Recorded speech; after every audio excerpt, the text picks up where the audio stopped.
Gálatas capítulo de número 6.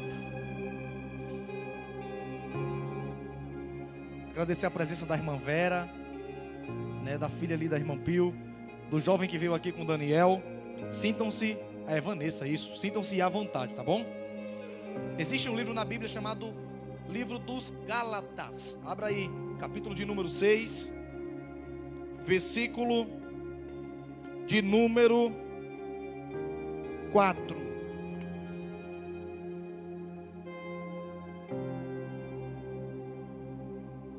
Gálatas capítulo de número 6, versículo de número 4. Vai ser uma leitura um pouco densa, mas é necessário para que quando eu começar a falar você já vai estar por dentro. E eu não vou precisar parar e pedir para você conferir, tá bom? Diz assim, capítulo 6, versículo 4. Pode tirar o Emerson aí, viu? Para não dar contato, já tirou? Obrigado. Mas que cada um examine o seu próprio modo de agir, e então terá motivo de gloriar-se unicamente em si e não em outros, porque cada um levará o seu próprio fardo. Mas aquele que está sendo instruído na palavra, compartilhe todas as coisas boas com aquele que o instrui. Não se engane, de Deus não se zomba, pois aquilo que você plantar, tenha certeza que você colherá. Quem planta na carne, da carne colherá a corrupção, mas quem planta ou semeia no Espírito, do Espírito colherá a vida eterna. Versículo 9: e não nos cansemos de fazer o bem, porque no tempo certo faremos a nossa colheita, se não desanimarmos.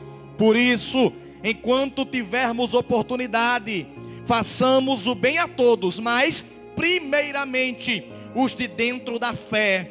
Vejam que com letras grandes escrevi a vocês a próprio punho: todos os que querem ostentar-se na sua carne, esses querem obrigar a vocês a deixarem circuncidar, e agem assim somente para que não sejam perseguidos da cruz de Cristo.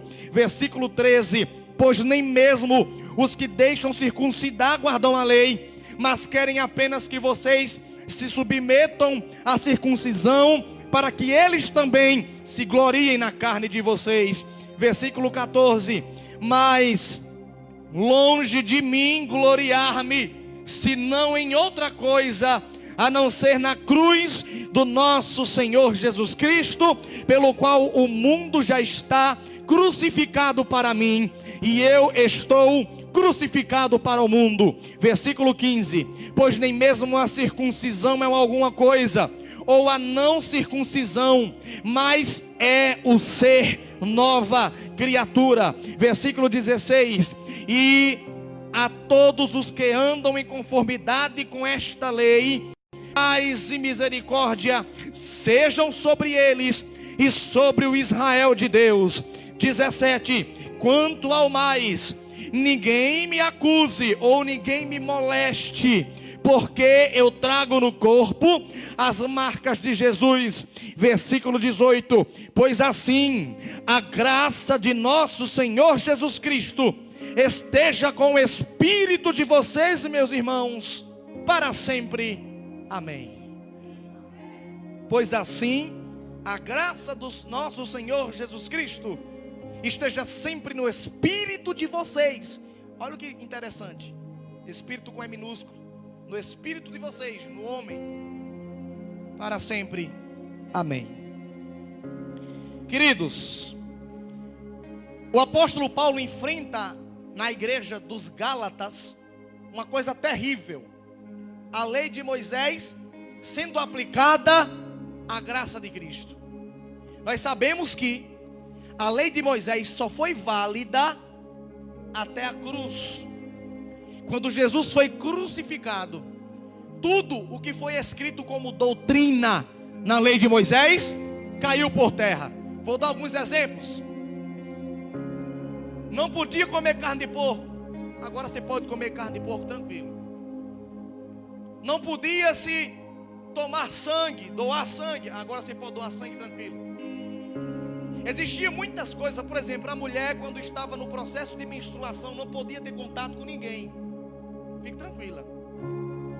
Existiam muitos outros casos e existe até hoje igrejas, igual a essa igreja do livro de Gálatas, que ensinam às pessoas o que está na lei de Moisés, o que está lá no livro de Levítico e o que está no livro de Deuteronômio. Só que o livro de Moisés, esses livros da lei de Moisés, só nos serve hoje para a gente entender, ter ciência do que é o significado das coisas de Jesus. Porque não tem como a gente compreender Jesus sem entender o que foi Moisés. Só que tem igreja que diz aí, olha, não come carne de porco porque é impuro. Era o que esses caras faziam. A igreja de Gálatas dizia, Paulinho, aqui, todo menino que nascesse ao completar 12 anos tinha que ser circuncidado. Aqui não tem nenhuma criança pequenininha. O que é a circuncisão? A circuncisão é uma espécie de cirurgia que era feita no órgão genital masculino chamado pênis do homem. Somente o homem fazia esse tipo de cirurgia. Pegava-se o órgão genital masculino e tirava-se toda aquela pele que encobre o corpo. Quem é mãe, quem é casada e quem é homem, sabe do que eu estou dizendo. Então aquela cirurgia era feita no menino até os 11 anos de idade. Era arrancada aquela pele como um sinal de que ele entregou a sua carne, porque era algo honroso para o homem fazer aquilo, para dizer que aceitava o sacrifício que era feito na lei de Moisés e que queria se submeter àquilo, porque a circuncisão é uma marca dolorida que o homem recebia como sinal de que era um homem e que a sua família seguiria aquela marca. Aonde o homem fosse circuncidado, arrancava-se aquela pele. Aonde o homem fosse, e não tinha anestesia naquela época, era no cru. Aonde o homem fosse, ou com quem ele se relacionasse, as pessoas que se relacionavam intimamente com eles diziam: esse cara é judeu, é hebreu e ainda faz parte do corpo da lei de Moisés. Era uma marca que o homem carregava. Aí eles começaram a dizer: olha, Jesus morreu, só que você precisa se circuncidar. Olha o que os caras ensinavam. Em outras palavras, Jesus morreu, mas você não pode comer carne de porco. Você não pode isso, é cheio de não pode. Pegavam a lei de Moisés e usavam da falta de sabedoria das pessoas. Para quê? Para impor sobre elas aquilo que eles achavam que era correto. Aí Paulo vai dizer assim: cada um julgue-se a si mesmo. Você já viu alguém chegar para o outro e dizer assim: olha, você tem que evangelizar, olha, você tem que orar, olha, você tem que ler.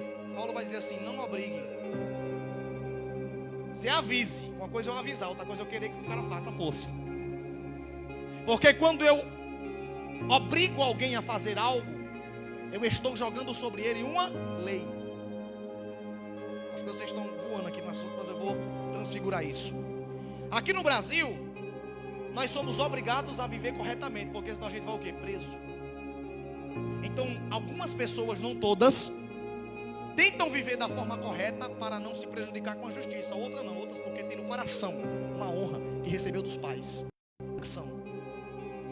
E todas as vezes que algo é imposto sobre alguém por outra pessoa que está ensinando, aquilo se torna para ele uma espécie de lei de Moisés. E aí Paulo vai dizer aqui no versículo 4 que a gente leu. É bom que vocês acompanhem na Bíblia. Mas que cada um examine o seu próprio modo de agir, e então terá motivo para gloriar-se em si, não nos outros. Olha o que Paulo está dizendo. Você reclama demais do que o outro não faz, do que o outro não é, do que o outro não tem. Faça você, seja você, glorie-se no que você é. Porque todas as vezes que a gente... mas o jovem não presta. Por que, irmão, o jovem não presta? Não presta porque não faz isso. Por que você não faz? Mas o conjunto das mulheres não está servindo para nada. Por que você não faz no lugar das mulheres? Mas os porteiros, por que você não vai para a portaria? Olha o que Paulo está dizendo. Quer se gloriar? Faça você e glorie-se no que você fez. Quer cobrar? cobre de você e glorie-se depois que você começar a fazer. É uma palavra dura que Paulo vai dar aos Gálatas, porque se você ler o capítulo 2, você vai ver que até o apóstolo Pedro caiu nessa conversa de lei de Moisés. Até Pedro disse: rapaz, eu acho que tem que se considerar mesmo. Aí o texto bíblico vai dizer que Paulo repreende o apóstolo Pedro na cara. Paulo dá uma bronca. Paulo disse assim: ô Pedro, que tipo de crente tu é? Querendo obrigar os outros a fazer isso, trazendo coisas da lei de Moisés para cá. Paulo brigou com Pedro, 2 apóstolos. O Espírito Santo já tinha vindo, Jesus já tinha morrido. De vez em quando é normal haver dissensão entre irmãos. De vez em quando é normal uma diaconisa arengar com outra, um pastor arengar com outro. É normal. Se até o apóstolo Paulo, cheio do Espírito Santo, brigou com Pedro. Mas por que Paulo fez isso? Por uma necessidade essencial. Paulo barrou a doutrina que Pedro estava tentando colocar na igreja de Gálatas. E Paulo disse: não, quer cobrar? Cobre de você, dos outros não. Aí Paulo vai dizer assim: porque cada um levará o seu próprio fardo. Cada uma das pessoas que estão aqui tem um fardo a carregar. Tem gente aqui que não consegue orar 10 minutos. Tem gente que não consegue ler um capítulo inteiro. Tem gente que não tem coragem para evangelizar de jeito nenhum. É um fardo que ele carrega. Só que Paulo vai dizer assim: cada um vai prestar conta individual, então não cobre. O próprio Deus que foi crucificado é quem vai prestar contas. Aí o versículo de número 6, Paulo vai dizer uma coisa excelente. Olha o que ele vai dizer. A gente leu: mas aquele que está sendo instruído na palavra, compartilhe todas as coisas boas com aquele que o instrui. Olha o que Paulo vai dizer: todas as vezes que você aprende com a palavra de Deus, só passe para o outro aquilo que for bom. Não use a palavra de Deus para colocar peso sobre o outro. Não use a palavra de Deus para impor sobre o outro. Mas aquele que está sendo instruído na palavra, compartilhe as boas coisas com aquele que o instrui. Porque não adianta eu pegar a palavra e pegar, por exemplo, vou pegar uma pessoa desviada do evangelho. Aí eu vou pegar a palavra e vou pregar para o desviado e vou dizer assim: você tem que votar, você tem que fazer, papapá. Não é bom, não tem que proveito, vai gerar discussão, contenda. Eu tenho que dar para o outro aquilo que vai ser essencial para o que ele está precisando. Vou dar um exemplo. Digamos que no conjunto dos jovens tem alguém que está vindo com uma roupa inadequada. Você vai usar a palavra de Deus e vai instruir o outro da melhor maneira possível, através da palavra. Eu vou chegar no ponto principal. Aí Paulo vai dizer assim, versículo de número 7: porque não se enganem. Olha o que Paulo vai dizer: de Deus não se zomba, pois aquilo que a pessoa semear, certamente colherá.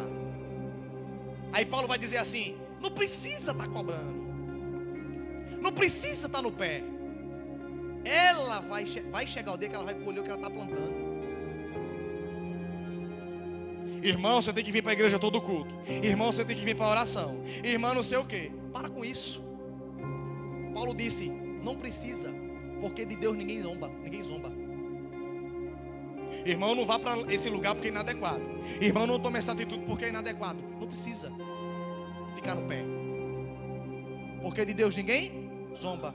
O texto vai dizer: ele e ela está plantando. Lá na frente ele vai colher tudo que ele está plantando hoje. Vocês ficam no pé. Paulo vai dizer: vocês estão tão preocupados com a circuncisão, com quem não é circuncidado, com quem faz, com quem deixa de fazer, e estão se coçando que Deus vê tudo. Em outras palavras, Paulo está dizendo: vocês estão achando que Deus é palhaço?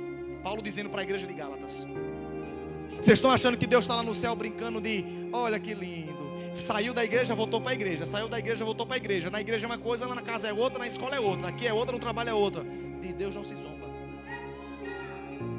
É por isso que muitas pessoas estão na igreja, não vêm para oração, não escuta a palavra, está de todo jeito. Daqui a 5 meses, 6 meses, ore por mim, porque estou com isso, estou com aquilo.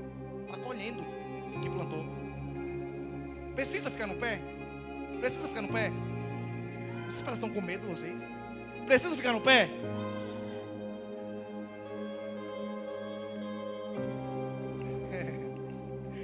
É bom porque, né? De Deus não se zomba. O que Paulo estava querendo dizer, Paulinha, é que todas as vezes que a gente não se comporta da forma devida para com o Evangelho, nós estamos zombando de Deus.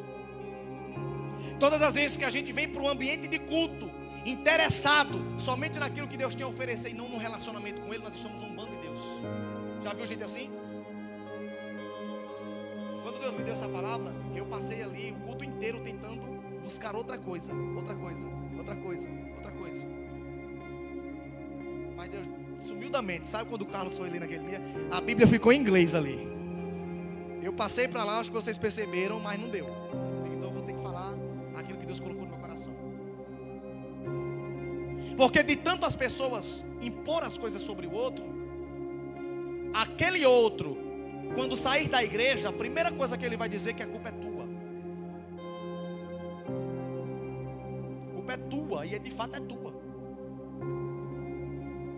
Aí a gente diz assim, mas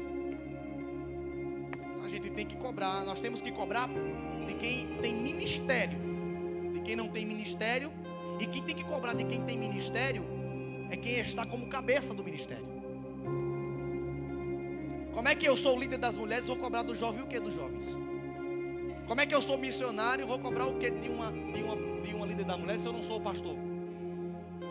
Eu só posso cobrar de quem eu fui incumbido de cobrar. Por que, Rivaldo? Porque de Deus não se zomba. E a gente começa a esquecer que a nossa vida cristã é uma vida de plantio. E o interessante é que Paulo vai dizer assim, porque de Deus não se zomba, tudo que a pessoa plantar, olha o que ele vai dizer, certamente colherá. Não adianta você dizer que não quer, não adianta você dizer que não recebe, você vai colher. Se não já estiver colhendo, ou se não já colheu e agora está aprendendo e está fazendo diferente. Paulo vai dizer assim, essas discussões que há entre vós, é uma zombaria de Deus. É chamar Deus de bobo. É achar que Deus é uma criança que brinca de mexer com as coisas. E Paulo disse, não é assim que tem que funcionar. A Bíblia diz, Deus é amor, porém Deus também é fogo consumidor. Então não precisa ficar no pé. Ó, quer orar? Venha para a oração, mas não cobre quem não vem para a oração. Porque de Deus não se zomba. Não quer ler a palavra? Então não cobre quem não quer ler a palavra. Agora se você estiver em um ministério, aí te prepara, porque o cabeça do ministério vai orientar você. Senão você fica na nave da igreja. Porque de Deus não se... Guarda essa frase no teu coração. Gálatas 6:4, de Deus não se zomba, tudo que você plantar você colhe. Isso é na vida de todas as pessoas. Todas as pessoas que vêm para a presença de Deus, só vêm porque está sofrendo alguma causa. Todo mundo, eu, você, isso é todo mundo. Todo mundo, Carlos, todo mundo que vem para a presença de Deus, só vem porque está sofrendo alguma causa. Todo mundo. Qual é a diferença? Eu colho aquilo que eu plantei a minha vida inteira, se eu vou aprender ou não na próxima semeadura.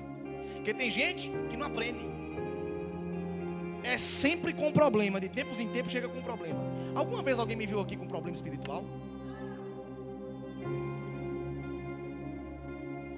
Mas tem gente que não aprende, passa 10 anos, 20 anos, 50 anos na igreja, mas é o mesmo crentelho de sempre. Você sabe o que é crentelho? Sabe não? Crentelho é aquele crente nojento, enjoado, abusado, que dá trabalho. Aí chama de crentelho. É o mesmo crentelho de sempre, que só vem para a igreja trazer problemas. Todo mundo passa por dificuldades, eu compreendo. Mas a gente sabe quem é que vem com interesse em buscar algo, ou quem é que vem com interesse em relacionamento. Tem pessoas que plantam prostituição, plantam adultério. Aí quando a mulher descobre, ou o marido descobre que se separa, vem para onde? Para a igreja buscar o quê? Oração para o marido voltar. Toma vergonha. Ele mandou plantar, não plantou? Trata o marido mal, trata a esposa mal, trata o filho mal. Quando acontece alguma coisa, ai meu Deus, foi o diabo. Foi não, foi eu e você. Porque de Deus não se zomba. E Deus está lá no céu só observando. Tem gente que bebe, que fuma, que farra. Daqui a pouco, aquilo que a pessoa está fazendo, infelizmente, vai trazer consigo um resultado, a colheita. É quando chega, a gente bota a culpa em quem? No diabo. Quando na verdade a culpa é nossa. Não sei se vocês sabem, mas o corpo humano, assim como a terra, vocês lembram de Paulo vai dizer assim, 1 Coríntios, quem quiser abrir, fica à vontade, capítulo 3, versículos 6, 7 e 8. A Bíblia diz assim: vocês não sabem que vocês são templo de Deus e que o Espírito de Deus habita em vós? Saibam, pois, de uma coisa: aquele que não cuida do templo de Deus, Deus o destruirá. Está aí. O cara passa o ano todinho, toma Coca-Cola todo dia. Daqui a pouco aparece uma gastrite no estômago proveniente da Coca-Cola, vai dizer que foi o diabo. Foi não, meu irmão, foi você. O cara aí começa a engordar, daqui a pouco está obeso, daqui a pouco está com problema no coração, daqui a pouco está com diabetes, tudo em decorrência do sedentarismo. Foi Deus, foi não, você que não foi caminhar. Tem gente que está na igreja, mas só está na igreja, passa 50 anos sem vir. E tem pessoas até de cargo, membro de uma igreja. E aí a gente fica se perguntando: ah, mas eu estou passando por isso, eu estou passando por aquilo. Começa um médico, quando você vai no médico, o que é que ele faz? Você está com o quê? Estou sentindo isso e isso. O que você comeu? O que você andou fazendo? Ele começa a perguntar. Aí ele vai saber a causa principal daquilo que foi gerado em você. Tem pessoas que tomam tanto analgésico, tanto antitérmico, tanto medicamento, que daqui a 5 anos aí aparece uma gastrite. Aí o infeliz ainda tem coragem de chegar na igreja e dizer: mas pastor, e Deus não era comigo? Ô infeliz, quem mandou tu tomar analgésico sem precisão? É dura essa palavra. Uma vez Jesus estava pregando nesse mesmo nível. Aí o apóstolo Pedro chegou para Jesus e disse: ei Jesus, maneira aí a boca, porque o que tu está dizendo está magoando as pessoas. Jesus disse: está achando ruim, vá-se embora também. Para Pedro, né? Jesus disse: vai-se embora também, porque se eu não disser desse jeito aqui a você, você vai voltar para casa, vai ser o mesmo crentelho de sempre. Aí Pedro disse: é verdade, preciso ouvir desse jeito. Só tu tem palavra de vida eterna. Quem está acostumado comigo pregando, peguei de surpresa hoje, né? Com essa palavra. Então tudo que a gente planta, a gente funciona com o dízimo. Por que as pessoas dizimam e ofertam?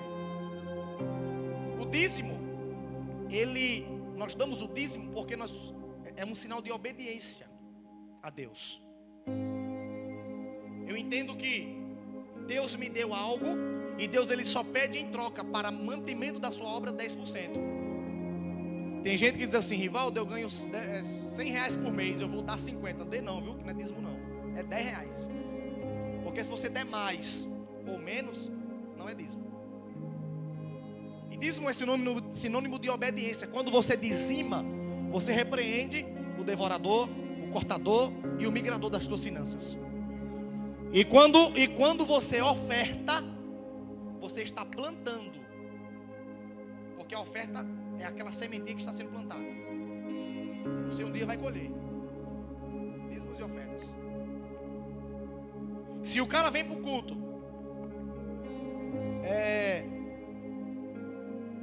e não entra num ambiente de louvor, de adoração, parece uma estátua mórbida, uma múmia sentada na igreja, e fica ali. Você pode dar na cara dele que ele fica assim, parece que está longe. nunca vai experimentar o sobrenatural de Deus porque não está plantando. Se você observar, a irmã vai saber do que eu estou dizendo, que o marido dela trabalha com agricultura. O cara que trabalha plantando é um trabalho difícil, não é plantar? Principalmente se for manual. Se for, hoje em dia tem máquina, tem um bocado de coisa. Mas se tu for cavar e plantar e regar, é difícil. As pessoas não querem isso, as pessoas querem um caminho mais fácil. Só que de Deus não se zomba. Aí Paulo vai dizer assim, nós estamos no versículo de número 7. Versículo 8. Quem semeia na própria carne, colherá corrupção. Repita comigo, corrupção. Diga, corrupção. Mas quem semeia no Espírito, colherá vida eterna.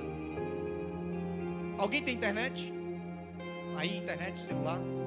Agora já, diga eu. Procura no Google o significado da palavra corrupção, que é para dizer que eu estou inventando. Mas é assim, não, Rivaldo inventou isso aí. Rápido, 1 minuto. Corrupção. Quem planta na própria carne colhe o quê? Corrupção. Mas quem planta no Espírito colhe vida. Se você voltar um capítulo, você vai abrir lá você vai ver que é Gálatas capítulo 5. E você vai ver que tem os frutos da carne e os frutos do Espírito. A gente confunde muito essa questão de frutos, por quê? Porque tem gente que diz assim, olha, pode trazer aqui. Os frutos da carne, Gálatas 5, 22, perdão, 19. Deixei que você assim. Gálatas 5, 19 diz assim, os frutos da carne são briga, contenda, prostituição, inveja. Esses são os frutos da carne. E os do Espírito, e Espírito aí está com E maiúsculo. Os frutos do Espírito, Gálatas 5, 22, são amor, paz, bondade, mansidão, temperança. Aí a gente diz assim, irmão, você tem que ter o fruto do Espírito. Você nunca vai ter o fruto do Espírito, porque o fruto é do Espírito. Quais são os frutos que nós temos? Os frutos da carne. Nós não temos condições pelas nossas forças de ter frutos, porque o fruto não é nosso. Se fosse para a gente conseguir esses frutos, estaria fruto do Espírito com E pequeno. Mas está os frutos do Espírito com E maiúsculo. Paulo está dizendo assim, o Espírito de Deus provoca essas qualidades nas pessoas. E a carne, o que a gente já tem, provoca essas qualidades. Então, se o fruto é do Espírito, pelas nossas próprias forças nós não conseguimos. Porque a Bíblia diz que é uma guerra entre a carne e o Espírito. A carne luta contra o Espírito de Deus, e o Espírito de Deus luta contra a carne humana. Aí Paulo vai dizer assim, quem planta na carne colhe corrupção. Ele não vai dizer colhe corrupção. Eu podia ter dito outra palavra, né, mais bonita, sei lá, colhe na carne. Corrupção. Corrupção é o ato ou efeito de corromper-se, de mudança, com a finalidade de obter vantagens ou invantagens por meios ilegais ou ilícitos. Corrupção surgiu do latim, que significa ato de quebrar aos pedaços, decompor, deteriorar, matar. Você pesquisa no Google, está lá. Quem planta na carne, ou seja, que vive no mundão, sem limites, todo mundo peca. Mas uma coisa é você não ter limite, você não ter senso, você fazer porque quer. Então quem planta na carne colhe corrupção. O que é corrupção? É o ato de quebrar. Como é que eu corrompo esta madeira? Quando eu pego uma marreta e quebro ela todinha, eu estou corrompendo ela. Como é que eu corrompo essa cadeira aqui? Quando eu peço a ajuda de alguém, quebro essa cadeira todinha, deixo em pedaços. Então todas as vezes que você faz o que é bom para a carne, você está deteriorando o seu próprio corpo. A tua imunidade baixa, começa a aparecer doença, você começa a ficar perturbado, não tem sono para dormir de noite, não consegue ter domínio sobre o corpo. É uma pessoa chata, é uma pessoa briguenta, é uma pessoa que ninguém suporta. São coisas que o que você plantou está começando a aparecer no corpo. Porque quem planta na carne colhe corrupção. Corrupção é o ato de quebrar-se, deteriorar-se. Porque de uma coisa eu tenho certeza: se a pessoa não fofocar, ela não vai ser chamada de fofoqueira. Se uma pessoa orar, eu tenho certeza que ela não vai viver enganada. Se ela ler a Bíblia, eu tenho certeza que ela vai saber agir corretamente em certas ocasiões. E se ela vigiar, ela vai aprender a zelar pelo seu testemunho. Então quem planta na carne colhe o quê? Corrupção. Todas as vezes que você planta na carne, que é fazer o que não é correto, é porque tem que olhar para o horário, que às vezes eu exagero falando. Todas as vezes que você planta na carne, pode ter certeza, se você não tomar a consciência de que aquela semente má que você está plantando vai gerar um fruto mau, vai chegar o resultado daquilo. E quem colhe no Espírito, Rivaldo, quem planta no Espírito colherá a vida eterna. Há algumas traduções da Bíblia que vai estar assim: vida abundante. Eu prefiro eterna porque o original diz eterno mesmo. Mas por que algumas traduções eles colocaram vida abundante? Lembra que Jesus disse: eu quero que vocês vivam e vivam com abundância? Porque o que é viver com abundância? Viver com abundância é fazer com que o seu corpo seja uma espécie de instrumento para que Cristo apareça nessa terra. Versículo, vou adiantar porque falta muita coisa. Versículo de número 10. Versículo 9. E não nos cansemos de fazer o que é correto, porque no tempo certo colheremos, se não desanimarmos. Olha o que Paulo vai dizer: não se canse de fazer o que é certo, mesmo que você perca vantagem, mesmo que zombem da sua cara, mesmo que diga que você é uma pessoa antiquadra. Não se canse de fazer o que é correto, porque no tempo certo você vai colher aquilo que você está fazendo, se não desanimar. Porque tem gente que ele começa fazendo o que é correto, daqui a pouco alguém diz assim: e tu agora é crente? Começa fazendo o que é correto. Aí o outro diz assim: podia fazer melhor. Aí as pessoas começam a botar defeito no que ele está fazendo. Ele está fazendo o que é correto, mas se ajunta os endemoniados de Gadareno, que nem faz, só faz falar. Aí começa a botar defeito. Aí o cara vai e para, porque os outros falou. O cara vai e para, desiste. Aí não colhe. Paulo vai dizer o quê? Não se canse de fazer o que é correto, porque no tempo certo você vai colher, mas se não desanimar. Como é que a gente se desanima? Ah, eu me desanimei, acordei hoje, já desanimado. Não existe.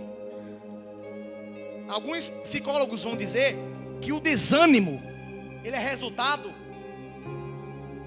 o resultado de uma causa que deveria ser ânimo. Deixa eu dar um exemplo. Sabe quando você vem limpar a igreja? Não, hoje eu vou ajudar a limpar a igreja. E você limpa. Aí ficou uma sujeira. Você estava lá limpando. No lugar da pessoa dizer assim: olha, parabéns pela iniciativa de você limpar, porque se você não tivesse limpado, ninguém ia limpar. Não, ele diz assim: ó, tá sujo ali. Entende? O desânimo. Ao invés da pessoa ajudar a melhorar o que já está correto, o que ele faz? Porque nós temos um erro gravíssimo. Qual é o nosso erro grave? Esse prédio tem coluna. É um terrível prédio com coluna, porque você não vê direito aqui, né? Atrapalha essas colunas. Aí tem gente que diz assim: eu prefiro um prédio num bairro bem esquisito, sem coluna, do que um prédio com coluna num bairro bom. Eu prefiro o quê?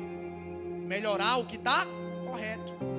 Porque se for botar na balança, o bairro esquisito, o prédio é bom, mas é esquisito, é perigoso, é longe de tudo, é estranho. Aí ao invés de melhorar o que está mais correto, o cara vai o quê? Pegar o que está mais correto e jogar no lixo. E E aí causa desânimo em quem estava envolvido no que estava correto. E Paulo vai dizer assim: se desanimar, você não vai colher. O apóstolo Tiago, lá no capítulo 3, Tiago vai dizer assim: tem gente que pede e não recebe porque pede mal. Pede e não recebe porque ele é como as ondas do mar. As ondas do mar não tem fixação. Você vê um açude, a água do açude é paradinha. Você já viu alguma vez a água do açude indo para lá e para cá? Não, só se alguém entrar e começar a chutar e bagunçar. Mas se você observar, elas geralmente são calmas. A do mar não. A do mar tem hora que quer até chegar na cidade, atravessa aquelas barreiras que o governo faz. Por quê? Porque o mar é incerto. Tem pessoas que vocês dizem assim: irmão, vamos fazer uma coisa? Vamos. A partir de tal dia a gente vai orar uma vez por semana. Aí o cara: não, eu vou orar. Aí vem a primeira semana. Lindo, maravilhoso. Vem a segunda semana. Já vem. Na terceira semana não vem mais. O que é isso? É uma pessoa que desanimou. Alguma coisa desanimou. Seja uma inferência espiritual, carnal de alguém, mas desanimou. Colheu o que dali? Nada. Plantou em vão. O que eu estou querendo dizer, igreja? Eu estou querendo dizer que esse tempo todo que você está aqui e nunca recebeu nada de Deus é porque tem alguma coisa errada. Alguma coisa está errada. Os jovens, por que vocês não já estão? Quantos anos vocês estão aqui na igreja? 2 anos? Jesus amado. Momento, 2 anos todo mundo? São mais novos. As mulheres, o corpo de obreiros. Quanto tempo vocês fazem que estão aqui? Será que não tem alguma coisa errada não, porque não se desenvolveram? Alguns se desenvolveram, outros ficaram para trás. Por quê? É porque Deus gosta mais de um do que do outro? É porque um tem mais oportunidade que o outro? É mais querido que o outro? É claro que não. É porque quando começa a plantar, desanima. Quem aqui, não precisa responder não, é uma pergunta retórica, uma pergunta que não precisa ter resposta. Mas quem aqui já fez um propósito sozinho em casa? A partir de hoje eu vou ler a Bíblia todinha. Só ler a primeira semana. Até agora você nem estava até esquecido disso.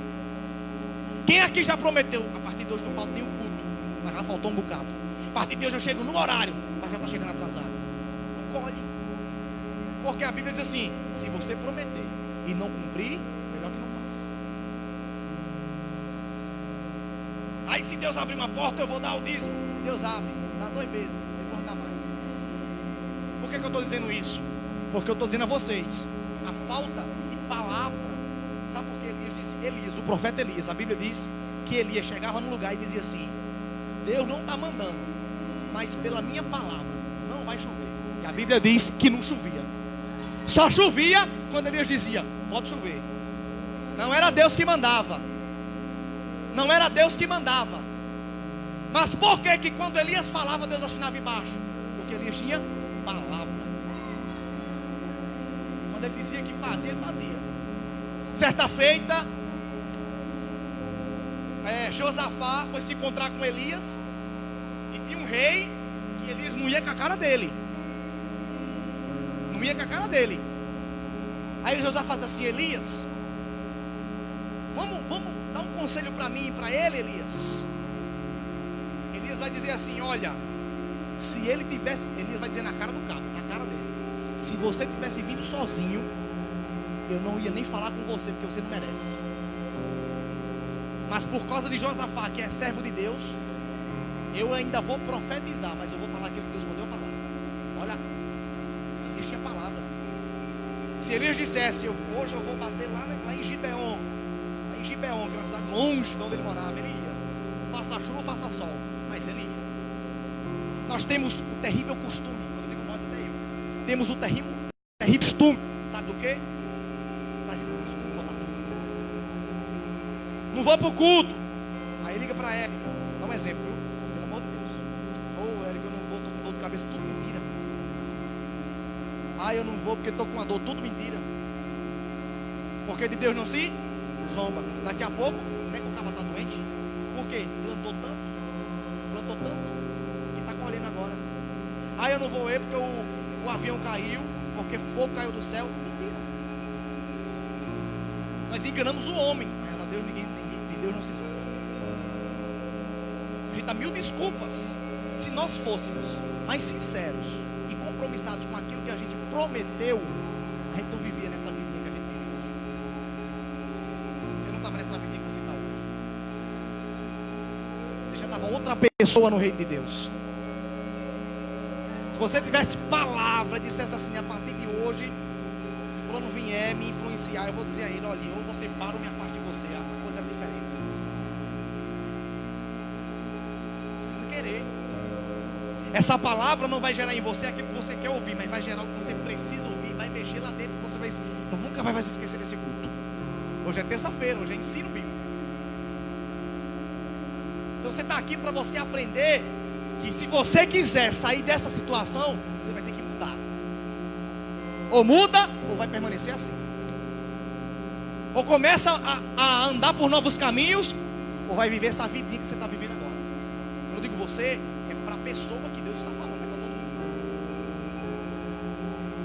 Tem gente, irmão, que é tão arrogante. Irmã, você poderia... eu não vou não. Arrogância, soberba. A Bíblia diz que Deus abate o soberbo. Mas não tem quem me faça. Tem quem faça. Mas eu faço do meu jeito. Pois vai colher do seu jeito. É assim que funciona. É um choque de realidade. Eu quero, é do jeito que eu quero. Quando vier a colheita, você vai ter que querer a força. É uma palavra dura, mas é uma palavra que vai trazer consciência para a tua mente. Tem problemas espirituais, tem até doenças, tem até vícios que só vai ser arrancado da tua vida você aprender a saber o que é que você quer. Porque se você ficar lá e cá, lá e cá, lá e cá, lá e cá, escolhe. Jesus uma vez disse: o sujo, suje-se mais. Quem for limpo, limpe-se mais. Mas quem é limpo não se misture com o que é sujo. Quem é sujo não se misture no limpo. Porque depois vai dar um problema. Vai dar uma confusão na tua vida, que você vai correr doido com a cabeça, com a mão na cabeça. Você já percebeu que tem ímpio que vive bem? Não estou falando de esfera espiritual não, viu? Estou falando com a família, dinheiro. O que é que vive bem? Ele tem palavra. No céu ele não vai, mas pelo menos na terra ele vive bem. Tem os probleminhas dele, mas ele vive bem. E tem crente que vive, parece que a vida dele é um inferno. É uma moleza, é uma frieza, é um negócio, Por quê? Porque está faltando palavra. Não é palavra da Bíblia não. É palavra sua. Palavra no sentido de atitude. De você ser de verdade uma pessoa só. Tem gente que tem muitas caras. Tem que ter uma só. Uma cara só.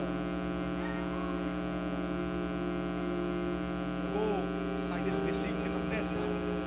Versículo de número 10. Se não desanimar, desanime não. Você vai sair hoje daqui com raiva de mim. Mas quando você chegar em casa, o Espírito Santo, você vai começar a comer, você vai lembrar do que eu estou dizendo, você vai dizer, é verdade. É verdade. Versículo de número 10. Agora é o 10. Por isso, enquanto tiver oportunidade, faça o bem a todos, mas principalmente os da família da fé. Paulo estava dizendo. Você já viu aquelas pessoas que dizem assim: eu não vou dar um dinheiro na igreja não. Eu vou dar um dinheiro para um amigo que está precisando. Já viu?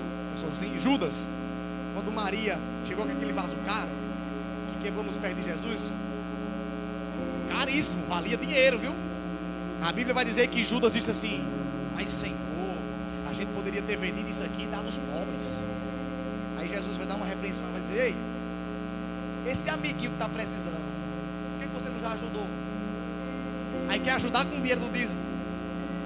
Em outra história Jesus estava dizendo: Judas, eu te conheço muito bem, sei muito bem a tua intenção. É pegar uma partezinha e botar no bolso e dar o que sobra para os outros, com a desculpa de que está fazendo o que é justo. Paulo vai dizer assim: tudo que você for fazer de bom, faça primeiro para os da família da fé. Eu vou comprar roupa, vou dar para os meninos. Por que tu não dá para os irmãos da igreja que você vê que não tem roupa. Quando você der roupa para os irmãos, aí você vai dar para os meninos também. Olha o que Paulo está dizendo. Primeiro os da família da fé, depois os de fora. Aí, versículo, vou terminar agora. Aí ele vai dizer assim, versículo 11: vejam com que letra grande escrevi a vocês com o meu próprio punho. Todos que querem ostentar-se na carne, eles querem obrigar vocês a deixarem circuncidar, e agem porque fogem da cruz de Cristo. Versículo de número 17: quanto ao mais, ninguém me moleste. Sabe o que é molestar? Ninguém me critique. Olha o que Paulo vai dizer. Não é para me criticar porque eu estou falando isso. Critica não.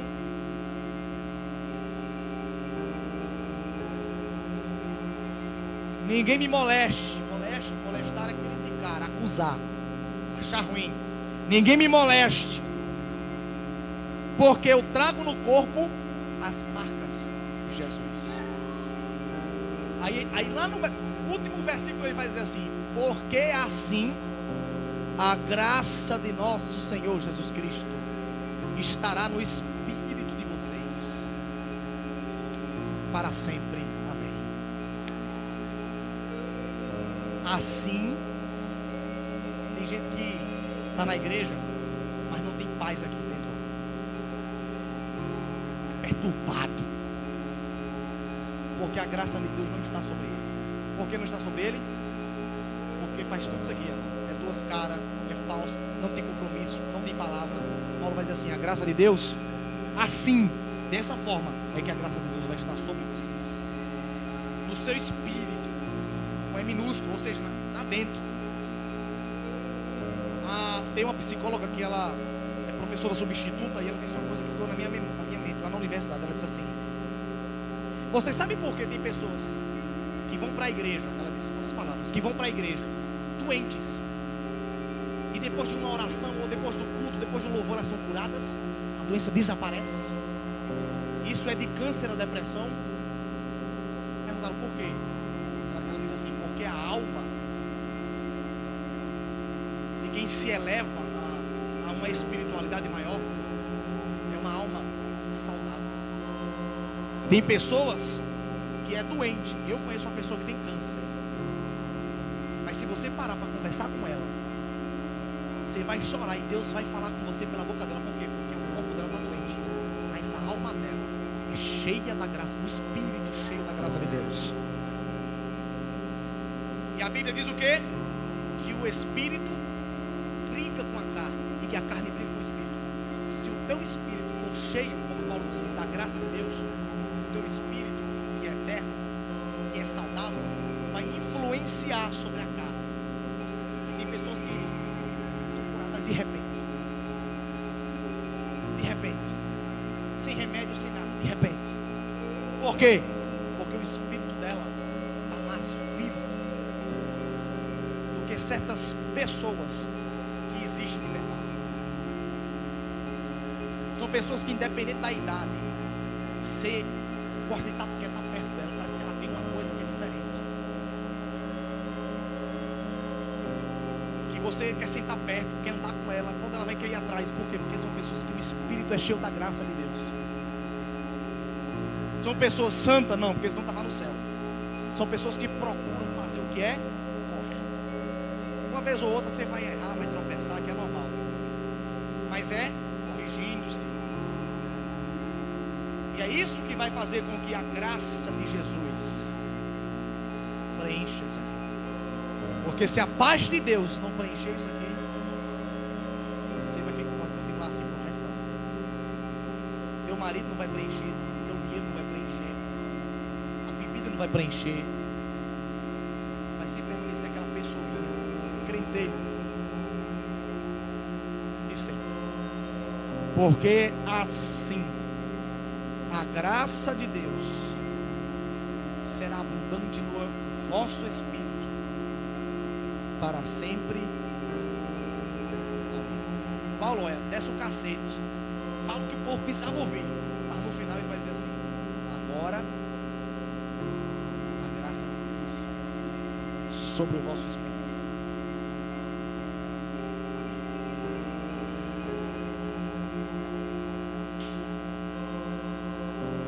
Jesus uma vez começou a pregar sobre a Santa Ceia. Os discípulos não queriam tomar a Santa Ceia, porque a Santa Ceia, ela anulava a Páscoa de Moisés. Aí Jesus disse: quem não tomar o meu sangue e não comer o meu corpo não é digno de mim. Aí Pedro de novo: Senhor, por que o Senhor fala essas coisas? Jesus vai dizer assim: por acaso o que eu estou falando te ofende, Pedro? Quando é que a gente está errado? Quer saber quando você está errado? É quando a pregação te ofende. Você está errado, está errando alguma coisa. É quando alguma coisa, o teu coração está aí, mas está pesado, mas é um peso bom. Por que é um peso bom? Porque é um peso que vai trazer uma consciência positiva para você. Eu tenho duas perguntas para fazer essa noite. A primeira é: tem alguém nessa noite? Lembra do que Paulo diz, né? Palavra. Você tem que saber o que você quer para a sua vida. Tem alguém aqui nessa noite que, ao ouvir essa mensagem, uma mensagem dura, mas que deseja entregar a sua vida a Jesus? Agora, se for para você entregar a sua vida a Jesus, que seja de verdade. Mas depois, daqui a uma semana, você está de novo no mundão. Porque senão vai ser pior. Para você ficar desviado mesmo. Então, se você decidir mudança, é a oportunidade agora. Então, quando eu quero mudança para a minha vida, não olhe para a pessoa que está do seu lado não, nem catuque, nem nada. Se ela quiser, ela vai levantar a mão e vai dizer: eu quero. Tem alguém nessa noite? Se você levantar a mãozinha e dizer assim: Rivaldo, eu quero. Mas se você nem tem certeza do que você quer, melhor que nem levanta. Tem alguém aqui nessa noite?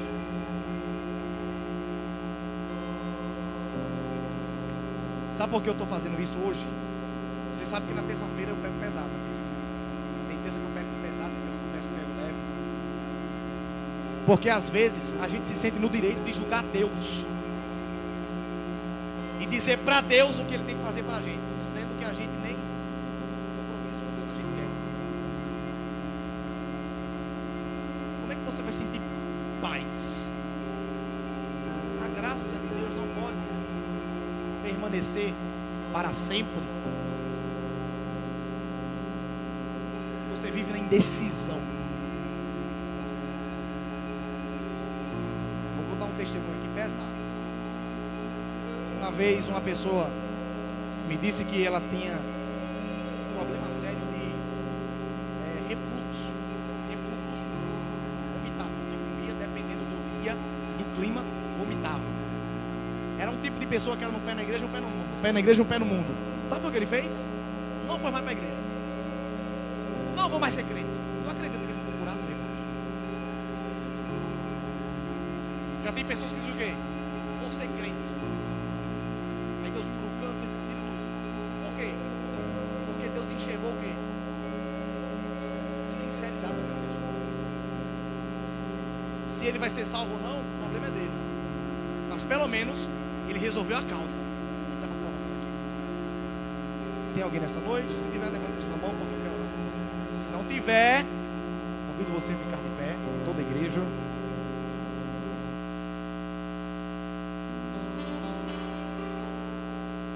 Encerrar a live. Pode encerrar a live.